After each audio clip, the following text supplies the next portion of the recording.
right? I created a graph based on our data so we can look at it visually and analyze it. I titled it Balloon's Diameter for Gas Experiment. And on the bottom on the x-axis, I wrote the days of the experiment, starting at 0, going from 1, 2, all the way up to 6. On the side going up on the y-axis, I put the balloon's diameter in inches, and I labeled it 0, 1, 2, 3, all the way up to 10, because our highest data point was a little bit above 9, so 10 would be the next whole number.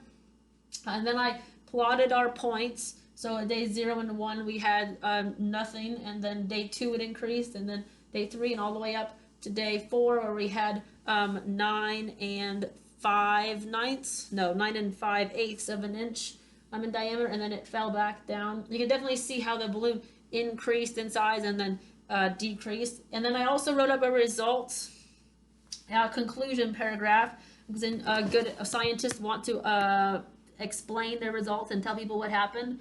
So I said the hypothesis that the gas we pass comes from the food we eat was proven correct. After putting old food in a bottle with a balloon on top to trap the gas, the balloon began to expand.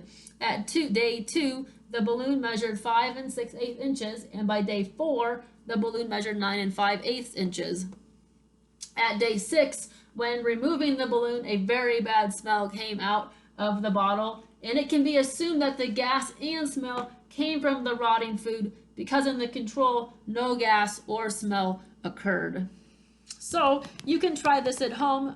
That wasn't difficult. I just used materials I had around the house and had a question, and followed through and saw what happened during that experiment. As long as you follow the scientific method, you can have any experiment that you want to.